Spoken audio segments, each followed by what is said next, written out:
যোগের পরিক্রমায় আমরা দেখে এসেছি এ পর্যন্ত যে বা যারাই শৃঙ্খলা চালিয়েছে তারা কেউ আজীবন ক্ষমতায় টিকে থাকতে পারে না, ঠিক না? ধ্বংস হয়েছে তো হয়েছে, কেউ পারে না। তো আমাদের বাংলাদেশের প্রধান কিন্তু আমরা কেউ পারেন না, তো তিনি পারবেন কিন্তু আমরা যারা ইয়ার আছি, অল্প বয়সের যারা আছে, মুরব্বীরা যারা আছেন, আপনারা হয়তো 1971 দেখেন, কিন্তু আমরা যারা এই যারা যখন ছেড়ে যারা আমরা 71 দেখে যাই, কিন্তু আমরা 74 লিখেছি, ঠিক না? আমরা মুক্তি যোদ্ধা এখানে মুক্তিযুদ্ধ হলো কাদের বিরুদ্ধে? ওয়ালা নাফসি ফিল আরদি মারাহা, আল্লাহ বলছেন জমিনের উপরে তোমরা কর্ম নিয়ে চলবে না। যোদ্ধাটা হলো কাদের সঙ্গে? যারা কর্ম নিয়ে চলবে তাদের সঙ্গে।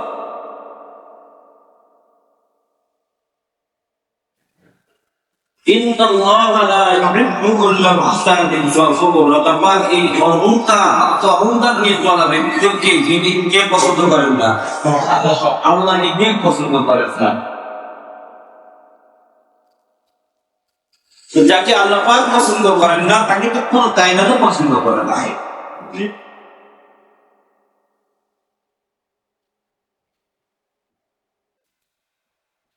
ফিরআউন মরে গেছে, পোকামাকড়ের কত ঘৃণা, মশা মাছির কত ঘৃণা, মৃত দেহ এখন সুস্থ হয়ে আছে, এর উপরে একটা পোকামাকড় জন্মায় না, একটা মশা মাছিও ঘৃণা এর উপরে কতটা ঘৃণা রয়েছে। আমি আলোচনা করতেছি, আমার এই কথাটাকে আমি বোঝানোর জন্য বলতেছি। বর্তমান বাংলাদেশের পরিস্থিতি নিয়ে বলতেছি, যে বা যারা আপনাদের এলাকায় বা সারা বাংলাদেশে যাহারাই আওয়ামী লীগ নামক এই দলের বিরোধী ছিল বা যারা তাদের আত্ম অহংকার দিয়ে মানুষের করে সুলুক করেছে, আজকে দেখে দলের অন্য করতে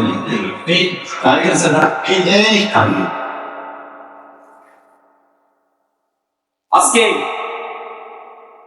হারিয়ে যাওয়া গেল। ফিরআউন যখন মুসা কালিমুল্লাহকে মারার জন্য রওনা দিয়েছিল, রাস্তা হয়ে গেল, মুসা কালিমুল্লাহ পরে চলে গেলে তার সম্প্রদায়ের লোককে নিয়ে গেছে। ফিরআউন সে তার জাতির লোককে নিয়ে গেছে।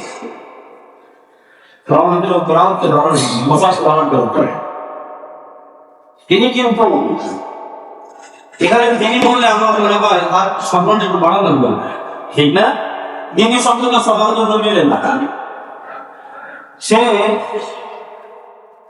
নিজে কিন্তু রাজভবনে বসে তার কর্মচারীদেরকে কিন্তু বলে না মুসাকে ধরবে না, সে নিজেও তার কর্মচারীদের সঙ্গে মুসাকে ধরানো, ঠিক না?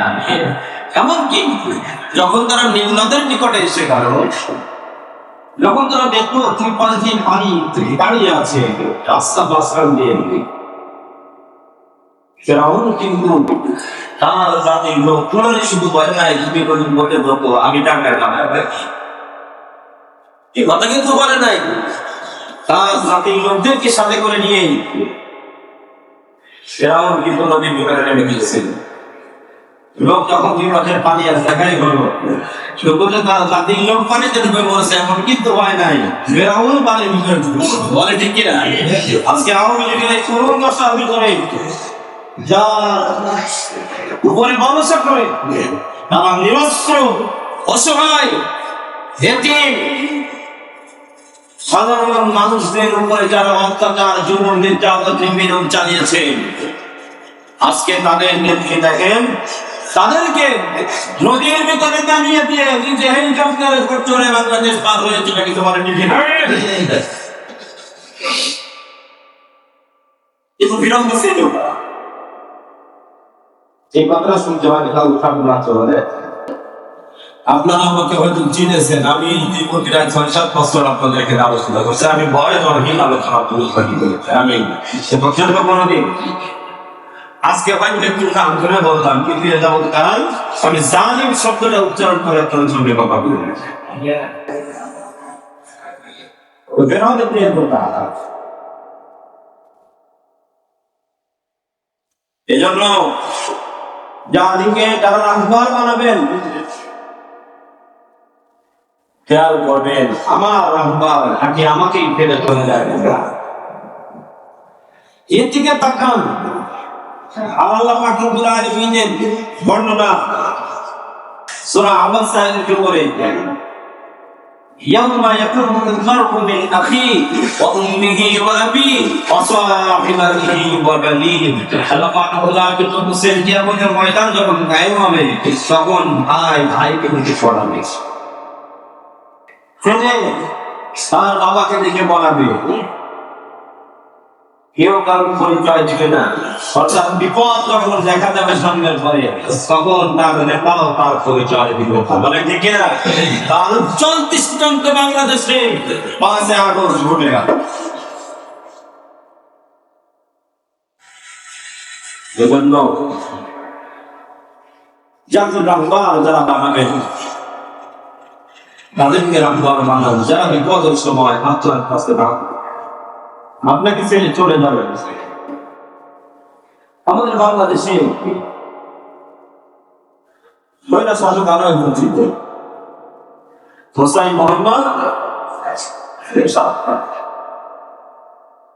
সেনার জন্য আমরা কিন্তু মাঝে মধ্যে দোয়া করি আপনাদের বসছেন কিন্তু এর সাথে আপনাদের জন্য দোয়া হয় না সেনার ভালো কর্মকাণ্ডগুলো কিন্তু আমরা আলোচনা করেছি এবং কাণ্ড করে দোয়া করি তার ব্যাপারে তার যতগুলো ভালো কর্মকাণ্ড ছিল তার মধ্যে সবচাইতে ভালো কর্মকাণ্ড বলতে শুক্রবারে 3 দিন রাষ্ট্রীয় ছুটি দিয়ে মনে করা হচ্ছে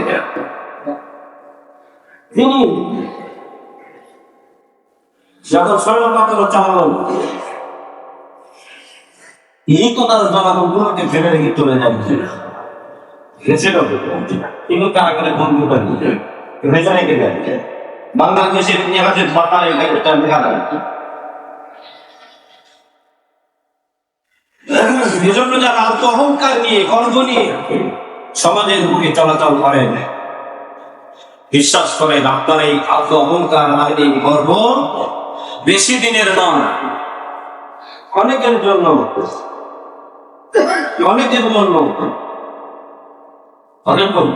আপনি যে ভালো কাজগুলো করে যাবেন আত্ম অহংকার করা আপনি যে কাজগুলো করবেন গর্ব দাম্ভিকতা ছাড়া যে কাজগুলো করবেন সে কাজগুলো জাতি শ্রদ্ধা হয় আপনার আজীবন কাল যাতে আপনার কথা মনে করবে এবং আপনার জন্য আজকে মুখ্য কথা এখন মানুষ ভোট করছে অনেকের চোখ বানিয়ে দিল হাবসাইদের কথাটা বলে মানুষের থেকে বানিয়ে দিতে যেমন অসংখ্য মন্ত্র আর অসংখ্য এই জুলাই মাসের 5 তারিখ থেকে নিয়ে আগস্টের 5 তারিখের মধ্যে অনেক অনেক মুক্ত দুনিয়া বিদায় বলে কি কিনা আল্লাহ নাম জানা বা না জানা যত মানুষগুলো এই সময়ের ভিতরে এই জালিম স্বৈরাচার ফ্যাসিস্টের আক্রমণে যারা মারা গেল আল্লাহ তাদেরকে শাহাদাতের মর্যাদা দান করুন সবাই বলে আমিন हमारे भाई लोग জাতির বীর সরকার আমরা ঠিক যেমন মুক্তিযোদ্ধাকে শ্রদ্ধা করে আমরা যেমন স্মরণ করি মুক্তিযুদ্ধ যারা করেছিল মুক্তিযোদ্ধা তাদেরকে আমরা জাতির শ্রেষ্ঠ সন্তান বলে বাড়িতে আমরাও মনে করি 2024 সালে এই স্বৈরতন্ত্র এবং ফ্যাসিস্টের বিরুদ্ধে ছাত্র এবং জনতাদের যে আন্দোলনের বল নেমেছিল যেই ফলে মারা যাওয়া প্রত্যেকটা ছেলে মেয়ে সবাইকে আমরা জাতির বীর সন্তান এবং শ্রদ্ধা হয় তাদেরকে আমরা সমর্থন করে লিখে রাখি আমরা অনেক দেখেছি যখন আমি ইমরান কথা বলতেছেন কোরআনের হক কথাগুলো কোন দলের পক্ষ নিয়ে বা কোন দলের বিপক্ষ নিয়ে কোন আলোচনা নয়, তাফসীরের জগতে তাফসীর করতেছেন। আমরা দেখেছি আল্লাহ নবী সাল্লাল্লাহু আলাইহি ওয়াসাল্লাম যখন নবুয়ত প্রাপ্ত হলেন তিনি বাইতুল্লাহ শরীফের ভিতরে যখন প্রবেশ করলেন কালে কাবার ভিতরে সেখানে মূর্তি ছিল কয়টা? ষাটটি মূর্তি ছিল সেখানে। এই মূর্তিগুলো কি আল্লাহ পাক রব্বুল আলামিনের যে হাবিব আমাদের কাছে এসেছিলেন, তিনি যখন কাবা শরীফের মধ্যে প্রবেশ করলেন তিনি কি ওই মূর্তিগুলোকে ধুয়ে মুছে সাফ করলেন নাকি মূর্তিগুলোকে ভেঙে চুরে বাইরে বের করে দিলেন? বাইরে বের করে দিলেন। অর্থাৎ মূর্তিকে মুছে রাখা বা মূর্তিকে রেখে দেওয়া এটাকে আল্লাহ নবী সাল্লাল্লাহু আলাইহি ওয়াসাল্লাম ঘৃণা করেছেন, ভেঙে ফেলেছেন, বের করে দিয়েছেন। এই কথাগুলো যখন জাতির শ্রেষ্ঠ সরদার উলামা ইকরামরা যখন জাতির সামনে তুলে ধরেছেন, ওয়াজের ময়দানে ইসলাম বসা অবস্থায় আমাদের ওয়াজ করতেছেন, তাফসীর করতেছেন, তার ভিতরে এটাকে বান্দির বাচ্চা, এর বাচ্চা, সে বাচ্চা বলে গালাগালি করে স্টেজ থেকে নামিয়ে দেওয়া হয়েছে। বলে ঠিক কিনা? সবচাইতে বড় কথা, বিগত বছর 2023 সালের 14ই আগস্ট আপনাদের এই দিনটা কি মনে আছে? 14ই আগস্ট কি হয়েছিল মনে আছে আপনাদের? আমার মনে নাই। এই 15ই আগস্টের ধারণা করতে যেটা কথা মানুষ ভুলে আমি বিশ্বাস করি আগামী দিন এমন আসছে যে মানুষ 14ই আগস্টের সৌদিবাদ হিসেবে পালন করবে। আল্লাহর এই গোলাম যদি আর একটা বছর বায়াত দিতেন আমার মনে পাবে এই জীবন দশায় আমি কোনদিন আল্লাহ কোরআনের পাখির তাফসীর সম্বন্ধে দেখার সুযোগ হয় নাই। তবে তিনি যদি বেঁচে থাকতেন যে সুযোগ আল্লাহ এই বাংলার জমিনে তৈরি করে দিলেন, কোরআনের পাখির হয়তো আমার দুনিয়াতে এই জমিনে এসে তাফসীরের জগতে এসে আবার তারা সুন্নিত কণ্ঠে মানুষকে কোরআনের তাফসীর শোনায়। আমি ঠিক কিনা? তবে আল্লাহ ডাক্তার মিজানুর রহমান আল-আসমারী তিনি একটা কথা বলতেন, খুব দারুণ কথা। এক সাইদি কারাগারে তো লক্ষ সাইদি ঘরে কোরআনের পাখি চলে গেছে, কিন্তু আপনি এখন সোশ্যাল মিডিয়ার ভিতরে ঢোকে দেখেন কোরআনের পাখি কণ্ঠ নকল করা অনেক কোরআনের পাখি তৈরি হয়েছে। বলে ঠিক কিনা?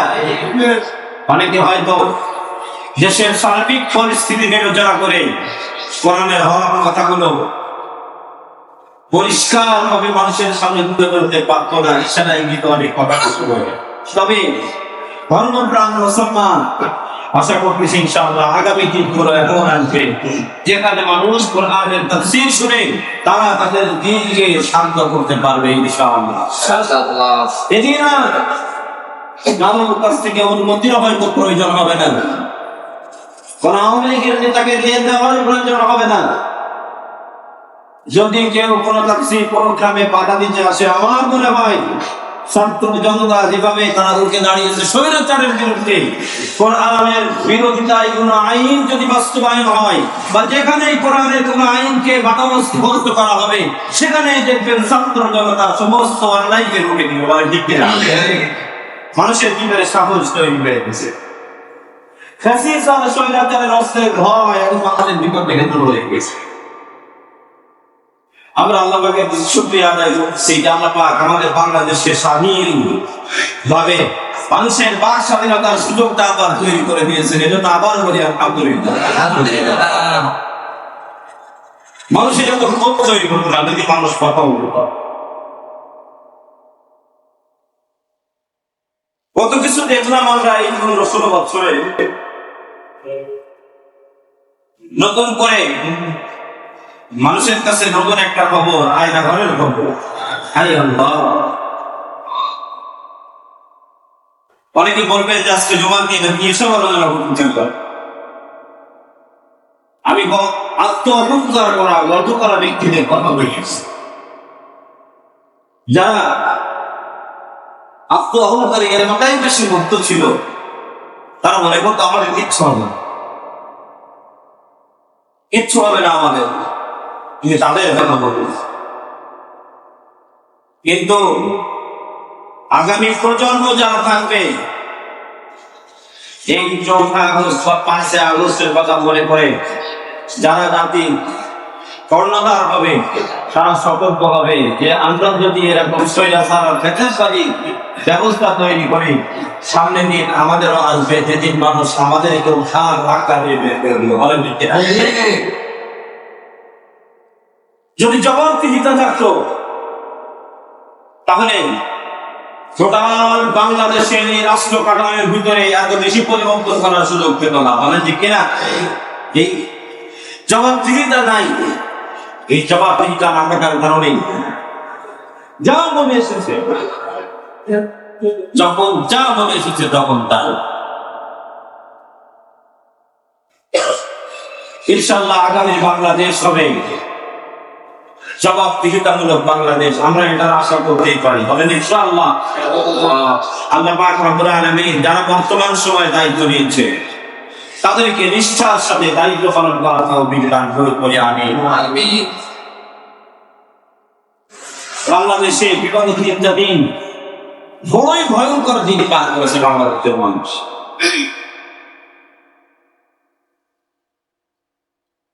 কেমন ভয়ঙ্কর দিন? আমাদের একজন তিনি বলেন যে একটা দেশ বা একটা জাতি যদি 60 বছর একটা স্বৈরাচারের অন্তর্জালে নিষ্পেষিত হওয়া, এর ভিতর দিয়েও তারা নিরাপদ, যতটুকু নিরাপদ একটা দিন বা একটা রাত এই স্বৈরাচার ব্যতীত কোন রকম রাষ্ট্র ব্যবস্থা ব্যতীত জনগণ সময়টা পার হবে। তারা একজন জালিম শাসকের অত্যাচারের ভিতরে থাকলেও তারা নিরাপদ। অনিরাপদ তখন যখন কোন রাষ্ট্রীয় ব্যবস্থা না থাকে। তো আমরা তো প্রায় 3 দিন রাষ্ট্রীয় কোন ব্যবস্থা ছাড়া চলাচল করছি। বলেন ঠিক কিনা? কতটা অনিরাপদ এই সময় বলতে একটা মানুষ তার ব্যবসা প্রতিষ্ঠান নিয়ে নিরাপদ নয়, সে তার ঘর নিয়ে নিরাপদ নয়, সে তার ব্যবসা প্রতিষ্ঠান নিয়ে নিরাপদ নয়, সে তার অর্থ নিয়ে নিরাপদ নয়। রাস্তায় কোনো প্রশাসন, আমরা হেড মিডিয়া আছে, সবার কাছে আমাদের অনুরোধ, এই লুটতরাজ, এই হানাহানি এগুলো আপনারা বন্ধ করেন। আপনি যে লুটতরাজ করবেন, যেটা হানাহানি করবেন, সেটা আপনারই কোনো না কোনো ভাইয়ের সম্পদ আপনি লুটতরাজ। আজকে আমাদের যশোরে যখন সারা যশোর জেলার মানুষ স্বাধীনতা পালন করতেছে, স্বাধীনতার আনন্দে যারা মিষ্টিমুখ করতেছে, এর মধ্যে বিক্ষোভকারী দেখা গেল হোটেলে যাবে ইন্টারন্যাশনাল আগুন ধরা দিল, অনেকগুলো নিরপরাধ মানুষ দেখা গেল এই আগুনে ঘুরে মারা গেছে।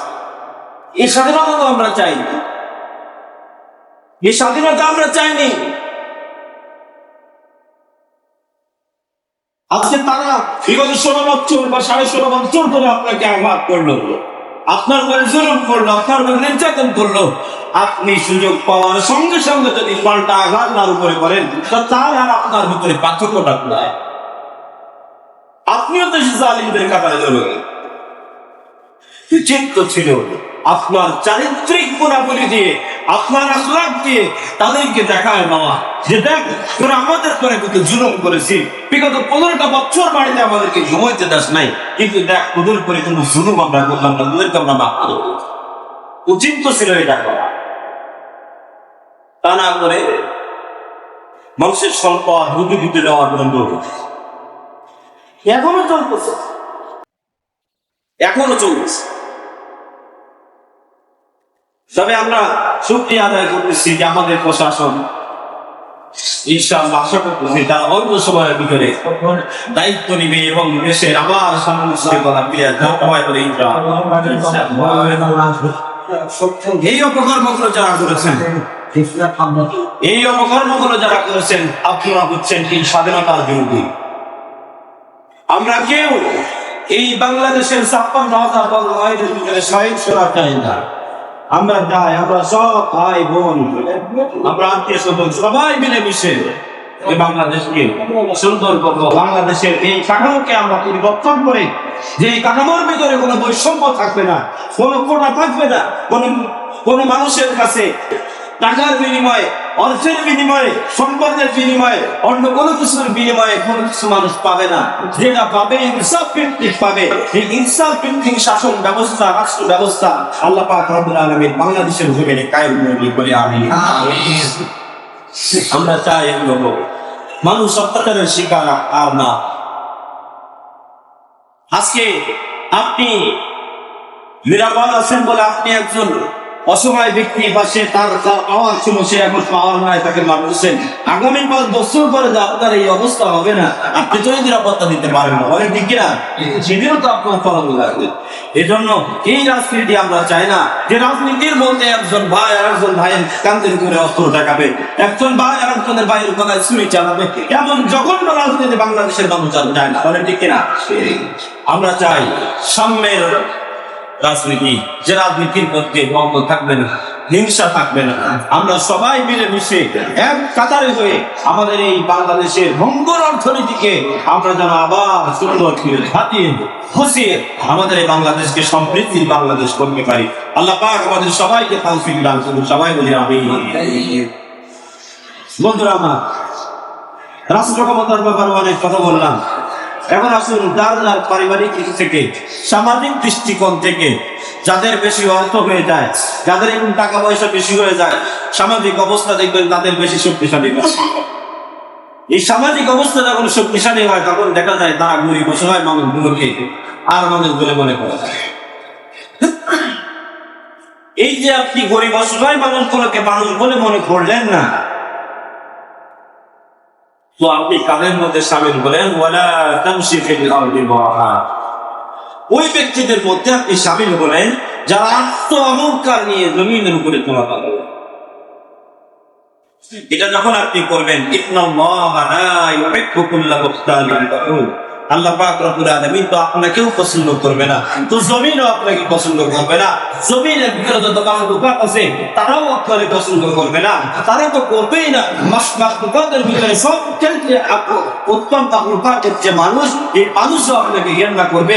ঠিক যেমন দেখা গেল মুসলিমরাকে ঘৃণা করে তাদেরকে বাংলাদেশের জমিন থেকে দেখবে, বলেন এভাবেই আপনাদেরকে ঘৃণা করবে। এই জন্য আত্ম অহংকার করবেন না, গর্ব নিয়ে চলিয়ে চলবেন না। আপনি নিজেকে মিটায় দেন, মানুষের সঙ্গে নিজেকে মেশান। গর্ব নিয়ে, আত্ম অহংকার নিয়ে আপনি যখন চলবেন, তো সবাই হয়তো আপনাকে সামনাসামনি ভাই ভাই বলবে, পিছন ঘোরার সঙ্গে সঙ্গে আপনাকে বানোয়ার দাঁড়িয়ে বলবে। এই জন্য আমরা চাই যে বাংলাদেশে ধনী গরিব কোনো বৈষম্য না করে আমরা সবাই যেন মিলেমিশে একসাথে কাঁধে কাঁধ মিলিয়ে আমাদের এই সোনার বাংলাদেশকে আমরা করতে পারি। এই বাংলাদেশের মধ্যে এমন কোন মানুষ যেন আর তৈরি না হয়, যে মানুষ নিজেই মনে করবে আমি সব, আমি যা বলবো তাই। এমন মানুষ আমরা যেন, যারা জনগণ আছি, আমরা যেন এমন মানুষ বাংলাদেশে আর তৈরি হতে না পারি। এগুলো আমাদের কারণে। আপনার মহল্লার ভিতরে আপনি দেখান, আপনার মহল্লার ভিতরে সন্ত্রাসী আছে একজন, তার ক্যাডার আছে 5 জন, আম জনতা আছে 5,000। এই 5,000 লোক যদি একদিন এই সন্ত্রাসের বিরুদ্ধে মুখে দাঁড়ায়, দ্বিতীয়বার একদিন এই সন্ত্রাস কথা বলার চান্স পাবে না, বলে ঠিক কিনা? কিন্তু এই 5,000 মানুষ নিশ্চুপ থাকার কারণে এই সন্ত্রাসগুলো আস্তে আস্তে দেখা যায় তারা মাছ ছাড়া ধরতে পারে। এই জন্য আমরা যখনই দেখবো এমন অন্যায় অত্যাচার ফ্যাসিবাদ আবার তৈরি হচ্ছে, ছাত্র জনতা ঐক্যমত দিয়ে আমরা আবার রাজপথে দাঁড়িয়ে এই সমস্ত অন্যায় অবিচার আর ফ্যাসিবাদের বিরুদ্ধে দাঁড়িয়ে তাদেরকেও আমরা রুখে দেবো বলে ইনশাআল্লাহ। ভয় লাগতেছে আপনাদের নাকি কষ্ট পাচ্ছে? কষ্ট পাইয়েন না। সর্বশেষ আলোচনার শেষ দিকে আপনাদের কাছে একটা অনুরোধ করি, আমাদের বাংলাদেশে যখন আওয়ামী লীগ গভর্নমেন্ট ক্ষমতায় ছিল, তারা একটা কথা বারবার বলতো, আপনারা কি গুজবে কান দিবেন? এই একটা কথা বলতো না, গুজবে কান দিবেন না। আমি হয়তো ওই সময় এই কথাটা তত বেশি বিশ্বাস করতাম না, এখন আমার ভিতরে 100% বিশ্বাস, বাংলাদেশে যতগুলো নিউজ পাওয়া যায় এই নিউজের ভিতরে 90টা নিউজ হচ্ছে ভুল। বিশেষ করে সোশ্যাল মিডিয়ার ভিতরে ফেসবুক যে একটা প্ল্যাটফর্ম আছে, এই প্ল্যাটফর্মে যতগুলো নিউজ আসে আমার মনে হয় এর ভিতরে 98% নিউজ হচ্ছে মিথ্যা। আমি 6 আগস্ট সকালবেলা জানতে পারলাম আমাদের চারজন আওয়ামী লীগের কর্মচারী তাদের হত্যা করা হয়েছে। কাউকে ডিউটি করা হয়েছে, কেউ বলে পুজো করা হয়েছে, কেউ বলে গড়া কেটে দেওয়া হয়েছে। এরপরে বিকেল নাগাদ যে সন্ধ্যা হলো, আসলে জানতে পারলাম কিছু সব দুঃখ। এই জন্য আপনাদের কাছে অনুরোধ, সোশ্যাল মিডিয়ার গুজব দিয়ে আপনারা কেউ কানে লাগাবেন না। এখন আমাদের বাংলাদেশে বর্তমান যিনি প্রধান হিসেবে দায়িত্ব নিয়েছেন, আমরা সবাই তাকে চিনি, তার অতীত আমরা সবাই জানি। গ্রামীণ ব্যাংকের প্রতিষ্ঠাতা যিনি ডক্টর মোহাম্মদ ইউনূস, তিনি ব্যক্তি হিসাবে কেমন সেটা বাংলাদেশের মানুষ জানে এবং গোটা বিশ্বও জানে। তার ব্যবসায়িক কি হিসাব কিতাব আছে এটাও আপনারা জানেন। কিন্তু তিনি যে মানুষগুলোকে নিয়ে এসেছেন, ইনাদের দ্বারা আমরা দোয়া করি যে এই নিরাপদ জাতির চাইতে ইনাকে রেখে জাতির সামনের দিকে এগিয়ে দেওয়াটা অনেক বেশি নিরাপদ, ঠিক কিনা? তিনার মাধ্যম দিয়ে জাতি সুন্দর পথ পাবে, এটা আমরা আশা করি। তো তিনার নিয়ে একটা কথা হচ্ছে, এই কথাটা বলেই আমি শেষ করে দিব। সোশ্যাল মিডিয়া ইদানিং আসছে, তোমরা কেন ইউনূসকে তোমরা কেন? ইউনূস হচ্ছে ইসরায়েলের একজন দালাল, ইসরায়েলের একজন দালাল। ইসরায়েল বিশেষ সহযোগিতা করে, অর্থ দিয়ে সহযোগিতা করে, টাকা দিয়ে সহযোগিতা করে। এভাবে ভিন্ন ভিন্ন তাদের প্রতি মানুষের যাতে অবিশ্বাস তৈরি হয়, অন্য চিন্তা ভাবনা তৈরি হয়, এমন কিছু উৎসাহনার জন্য এই ফেসবুককে ধারণ করে এমন কিছু গুজব বাংলাদেশে এখন ছড়ানো হচ্ছে। এজন্য আপনাদের মাধ্যম দিয়ে, মিডিয়ার মাধ্যম দিয়ে গোটা জাতিকে সতর্ক করতে চাই। আওয়ামী লীগের নেতা কর্মীদের বক্তব্যকে সাথে করে নিয়ে আমিও বলতে চাই, গুজবে কেউ কান দিবেন না, গুজবে কেউ কান দিবেন না। আমাদের বাংলাদেশের যতগুলো এখন প্রথমসারির মিডিয়া আছে সবাই এখন নিরপেক্ষ। এই জন্য সোশ্যাল মিডিয়ার খবরের আর দরকার নাই। এখন আপনারা ইলেকট্রনিক মিডিয়ার মাধ্যমে খবর দেখবেন, আশা করা যায় নিরপেক্ষ খবর পাবেন। এজন্য আমরা কেউ গুজবে কান দিব না, দেশের ভিতরে কোন রকম বিশৃঙ্খলা করবো না। আমার কোনো ভাইয়ের উপরে চাই সে আওয়ামী লীগ করুক বা অন্য যে কোনো দলের কর্মী হোক, আমরা কারোর উপরে কোন রকম জুলুম অত্যাচার করবো পারবো ইনশাআল্লাহ। আমরা সবাই মিলেমিশে সামনের বাংলাদেশ গড়বো, যেখানে কোনো অহংকার থাকবে না, যেখানে কোনো কর্ম থাকবে না, যেখানে কোনো বৈষম্য থাকবে না। গরিব গরিব জায়গায় থাকবে, গরিব গরিবের জায়গায় থাকবে। আমার কর্মীরা সমস্ত রকম অন্যায় থেকে দূরে থাকবে। আমার কর্মীরা কোন রকম শান্তির আওতায় আসবে না। বিচারপতি আমার, পুলিশ আমার, প্রশাসন আমার, এমন কোন বৈষম্য থাকবে না যে বাংলাদেশের মধ্যে প্রশাসন থাকবে নিরপেক্ষ, অপরাধী যে সেই শাস্তি পাবে, এমন বাংলাদেশ আল্লাহ পাক রব্বুল আলামিন আমাদেরকে দান করুন। সবাই বলি আমিন।